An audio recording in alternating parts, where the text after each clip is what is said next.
All right. Thank you, everyone, for tuning in this morning. We are really excited a little bit about our experience, our learnings here in Japan, and how those learnings apply to how we think about longevity. This has been a really incredible trip. But maybe first, maybe we can talk a little bit about why we're here. Share more about that. Yeah, so we are planning a global launch in Osaka in October, in the fall, October 15th and 16th, which will be a beautiful time to visit Japan as we're here during sakura or cherry blossom season, but then you will get all the fall leaves and the beautiful colors. Do you want to talk a little bit more about the venue? Yeah, so it's going to be an amazing venue. We have formed a partnership with a place called Nakanoshima Cross. And this is a Future of Medicine Institute that's been formed by the government of Osaka in partnership with local industry leaders in the industry. And this is a really interesting institute that's bringing together a multidisciplinary partnership to help explore what this future of medicine could mean, including longevity.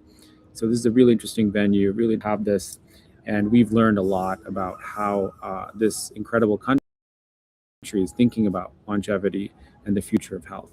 Yeah, it's truly a one of a kind building, and I mean, over the world for some of these longevity conferences and forums, and I don't think we've come across something as visionary as this. Yeah, no, it's been awesome. Yeah.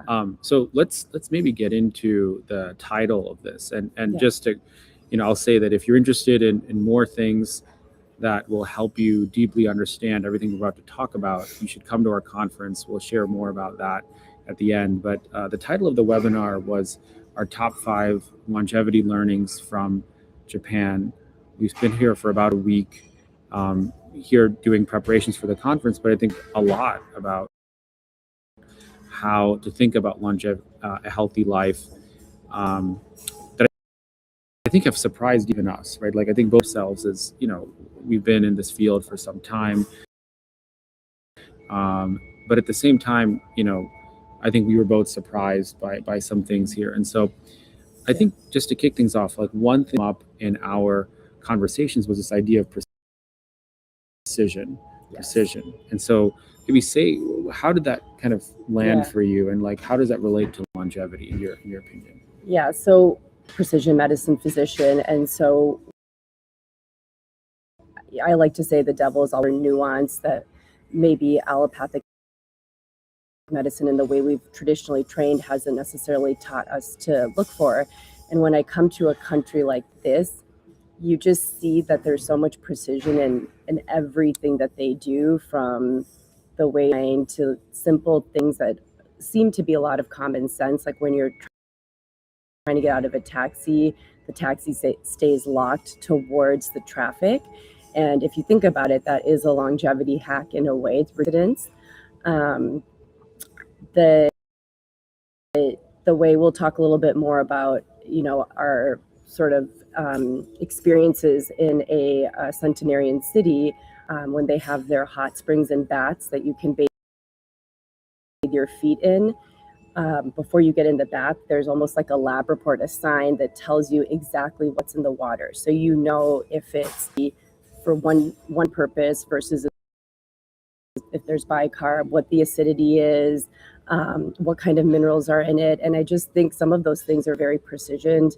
The government has a rule that the onsens have to be a certain temperature for it to be considered an onsen. And so detail is something that's not attainable by everyone. I think there's a lot of amazing things there. I think the attention to detail is something, that I think all these things in isolation may not seem right.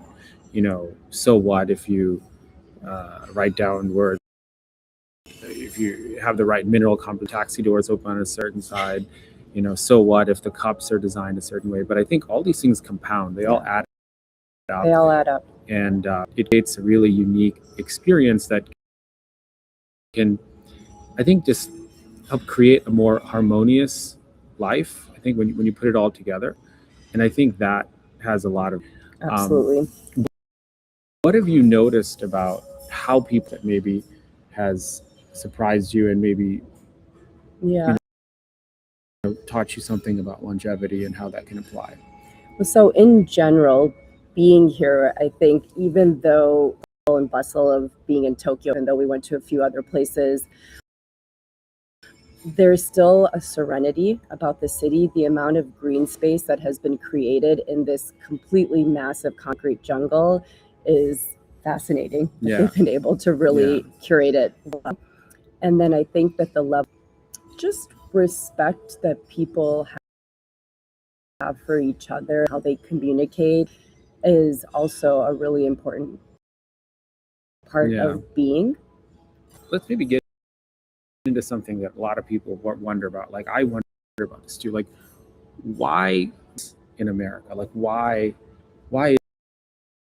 is it that people can't, like, is it because we definitely have no shortage of like money and resources? Like if anything, we're spoiled for a lot of those things relative to other countries. And so why are we not doing this? Like they're not, new rocket science. They're not rocket science. So like just I think there's a sense of politeness in this culture. The way capitalism is driven is a little bit different. For instance, when we were organizing this we were going to do it over a weekend. However, we were told by our Japanese partners that it's not, considered appropriate to do the conferences over the weekends. We had days because weekends are for rest. And that's not necessarily how we think in the US or even Europe for that matter, not in all places. I think this is my theory. Like, I think that countries have almost an epigenetic to them. Yeah. And, I think that the so-called epigenetics of Japan are very different from those of America, right? I think that Japan has been fairly, historic. I'm not a history by that. I'm sure somebody's going to listen to this and correct. My sense is that it's a country that's been fairly isolated from the rest of the world. It's an island nation, and so has ability to kind of build traditions and life that is cohesive and has been relatively like uninfluenced by outside sources and like invasion and things like that. Yeah. Compare that to America, where if you think about the original people who came to America, these were people who like were kind of programmed. They wanted to come and do something different. They wanted to build something. I think that spirit has always been part of America, even from the inception, right? And I think that the hustle, the building, I think it makes the country in so many ways. And I know we hate on America. That's, by the way, not the purpose of this top conversation. It is not to dunk on America. I think America, we both think phenomenal place. Yeah, but just trying to understand what makes things different. And there's a lot more order in the court here. Yeah. So things that, like rules, it's normal, as evil as, we had like a paper badge to go up to being in an office, and there's a little basket for you to put, and it's not noticeable at all, but when you walk out, everyone just, politely puts their paper badge, which, normally we would just basket. And so it helps with a lot of things. It's a ripple of garbage laying around places. People are just following the rules. It's just a very orderly system. Yeah. Without feeling constrained. Yeah. And I do think, just to kind of get into the biology of all, I do think that there is, and I think there's research to back this up, that like where around you, your brain is able to function in a more productive and balanced state. Right? Like there is, when you have disorder around you, there is a certain, maybe cortisol activation, like activation of certain circuits that are not conducive to like balanced living and to rest and recovery, that are activated at a low level, that you don't feel activated here. Like I'll just say for myself, right? Like I mean, this is like a 12-hour flight and a 16-hour time difference for me. And you know, I have been affected in that, but yet like I feel in many ways like very rested, and I don't feel like this. I mean, we've been having tons of meetings like Yeah. all day with different companies. It's been, but like in America, like when I hit like 3 or 4 p.m., there's like these certain, I don't know, there's this like sense of tiredness and like mental brain fog that like I haven't gotten it here. And The chaos feels very regulated here. exactly. So I think it's interesting. Yeah. And even just to go back to the precision, so we started our trip out at the beginning of the week. It started in Osaka. However, we did go to Kyoto for a different meeting, and it's cherry blossom season. So they have a very special geisha dance that only happens in April. Mm-hmm. Do you remember the name of it? Mikikori. Well, So anyway, we were very lucky to get tickets at some our Japanese partners here organized it for us, and it was a real treat to see because they've been doing this show, I believe, for 152 years, the exact same show. And the Maikos, the apprentices in training, they put on this show where they're perfectly synchronized, like everything from their breath, the musical notes, to the way that they move their fans. It's like the precision in it was amazing. Yeah, I think that there's a lot to be said. It was beautiful and amazing to see, and precision,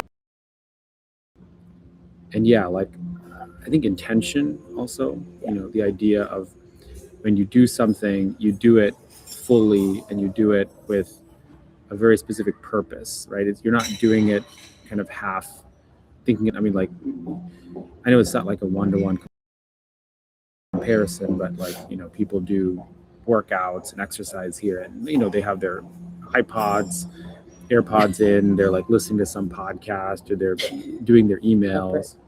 Yeah. And it's like, are you really fully present for that? You know, it's also part of this show is the preservation of culture, especially when Kyoto was no longer the capital and Tokyo became the capital. And there's something also very longevity-esque about that too, creating that kind of culture. And so then we moved on to Nagano. We moved on to Nagano, and I think that was probably by far our favorite part of this 1 week work trip. And both of us have been here, and if you guys remember, that's where the 1998 Olympics took place. It's a very mountainous region, and up to experience firsthand. I mean, this is how the local people live there, but the morning's really famous Buddhist temple, and so we went to the ceremony, which is essentially like a sound bath. And then we had a very like vegetarian experience for a breakfast. And then we moved on to a few different things. So we did, so what did we did the onsen bath after that, which is a foot bath. And it was really impressive because that's where I saw that they have the sign, so you know exactly what minerals are in the water. But not only that, where the bath was, it's literally overlooking all these vast mountains, which is amazing. And this is literally people's local scenery. It's so serene. It's just something that's accessible to everyone. It's hygienic. That's another thing about the city. The hygiene is on point for such a busy place, especially like Tokyo. And then what was also really neat, which we'll have to tell you about why it's a centenarian city in a second, but they had it's almost like a sport. It almost looks like polo. Remember that? Like right outside. Yeah, like golf. It's like yeah, like golf, mini golf, polo type of situation, but it's set it's set outside this bath where a lot of the senior citizens actually that's their sport of choice here. But it's the setting is beautiful. But I think they play it and then they put their feet into this onsen bath. Yeah. Yeah, if you don't know about Nagano, this is a really amazing blue zone in Japan. In many respects, it's actually more of a blue zone than Okinawa, which has more of an international reputation. It is actually the longest lived region of Japan now, and it's just an incredible place. There are several things that stand out about it. Number one is that local cuisine there really skews more towards plant-based eating, while still getting protein from plant-based sources. And so that is one thing that's really, I think, really contributes to health. We think there's a lot of fermented foods that are consumed there. It's also a very very community oriented place. Like, we actually had a chance to meet with the local government there and learn different community supports that they build to help promote community and activity and protect against loneliness and things like that, engagement. So I think all these things, and like there was even, and I know maybe you were, I don't want to steal your thunder, but like this is the thing that you were really impressed with, but the the government actually has gone so far as to actually take action on even problems that they have identified using research tools. So specifically, I think at one point there was an issue with excess sodium intake, right? They identified this. They did urine sodium tests on a swath of the population. They then implemented a public health campaign to reduce sodium, and then they remeasured and just thinking about that, like thinking about how that local government is so thoughtful and effective at doing something like that is just really impressive. And I can't really think of any examples of offhand, at least, of anything to that degree of depth happening in the US. Well, one of the things that we always talk about in precision medicine is very, very personalized medicine, and until we can really get that down, how are we going to extrapolate it? So that was something that was pretty impressive. So as part of our tour, right, we got to see fresh soba noodles being made, and that's endemic to this region because they grow buckwheat. And if you guys don't know, buckwheat is actually not wheat. It is a complex carb, a very good fiber, almost a complete amino acid profile, but it can only grow in mountainous regions. And it's considered a plant that survives hormesis, which is what makes it full of good ingredients for you. And it's really good for your gut. And so that was one thing. We got to do a whole soba tasting. On top of that, we got to go see how miso was made by like someone that's been making miso for hundreds of years. And the fermentation process is fascinating.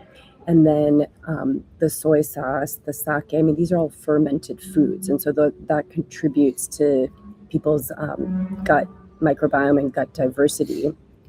So fast forward, when you think about Nagano itself, we were told some statistics when we were there. So there's currently 233 centenarians in a population of 300,000, which is a very high concentration of centenarians. And what we didn't know, because we found out what Anant just mentioned at the city council meeting, is in the 80s, Nagano actually had the highest stroke rate in Japan. And part of it was the amount of salt consumption. And so because of that, these measures and have emerged the blue zone in the unofficial blue zone in Japan, which really goes to speak to how public health measures can really influence population health. And I think that's actually a really important point. I think that's a really important point, because I think what it shows is that being a blue zone is not like a static thing, right? Like, I think you have to be, any blue zone especially now, is going to have at some point some kind of a problem or opportunity to improve its health further. And part of being a blue zone, right? I don't think that gets talked about enough. I think that's really under. Yes, all these other things matter, like lifestyle and ikigai and purpose and all of that. But I think also having systems to continually improve, I think, is also an Yeah. this shows. And I think the other thing that I was just thinking about was there are some theories about this concept of xenohormesis, Mhm. which it basically refers to the fact that when you eat a plant that itself has had to survive in hard conditions, basically, if the plant has had to work really hard to survive, if the plant has had to like do the equivalent of like exercise and fast and have all this stress on it, produces a bunch of nutrients that consume it benefit you. Yep. And That's buckwheat. that might be why. And like again, like a lot of people, we have so many kind of generalizations here about carbs and gluten and all this other stuff. It's just, I mean, here people are eating abundant amounts of carbs and all this and are doing great. And so I think that I think it's about the details, whether it's really about the details. It's not, you can't make generalizations in the way that people do in the US. And this goes to show why this phrase of the golden mean will always hold, because really there is a lot of harmony and balance. So centric Western world is not always the right thing. Overdo it. I have plenty of who are consuming so much protein, are overexerting on their exercise, and their kidneys, I can see how it's influencing their kidneys in a very negative way on their lab work. And so there is something to be said about golden mean, finding harmony in the balance. And my point in saying that was take, in this society, right, they had to do some reformation, but they still emerged as a very healthy society. And a lot of it is the lifestyle practices. Yeah. Go ahead. So given all of this, it is actually very interesting, and like extrapolating it to the longevity world that we're exposed to, and we think it's a very interesting laboratory, because they don't actually have any like fancy advanced diagnostics, no new drugs that they're using. I mean, their advice. And so I do think this is the kind of place that would be very interesting to actually put in some advanced testing, right? Like, what does their gut microbiome look like? How is it different? How diverse is it compared to those of us who are in an urban environment or go out to eat a lot? The other thing is what do their blood biomarkers look like? What does their body composition look like, even though they eat predominantly plant-based? Different testing. Yeah, no, I think amazing to do, and I think that's one of the things that we're interested in potentially facilitating. So that's so much amazing. No stem cells available to create centenarians here. So. Yeah. I mean, there's plenty of stem cells in Japan, but centenarian city. Yeah. A lot of the people who are centenarians, to my knowledge, are not receiving stem cells. Yeah. To my knowledge. And that's another thing to observe from here, right? There is so much sophisticated science going on behind the scenes, and people aren't loud about it because they're trying to perfect it and regulate it before it gets out. Whereas, we see regenerative medicine proliferating in the US at this fast pace they're doing. Yeah. No, I think that there's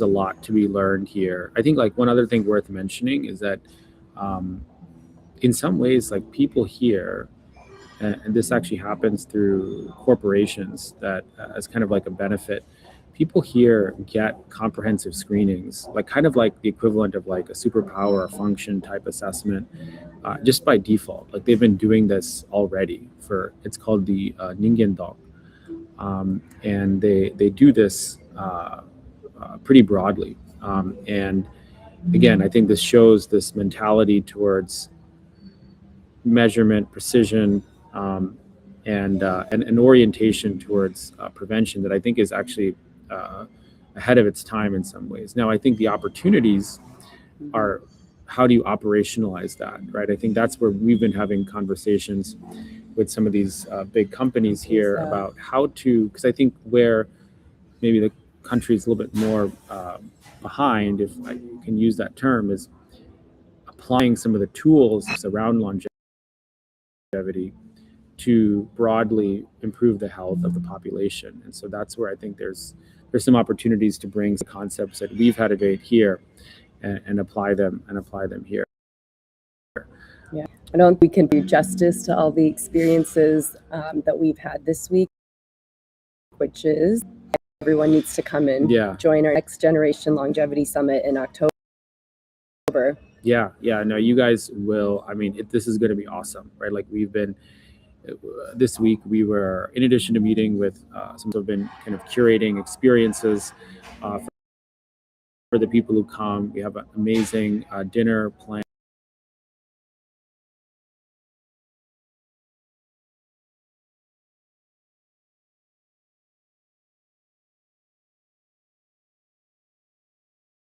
to do things like a matcha tasting, to lead a kind of an exercise, typical Japanese exercise class.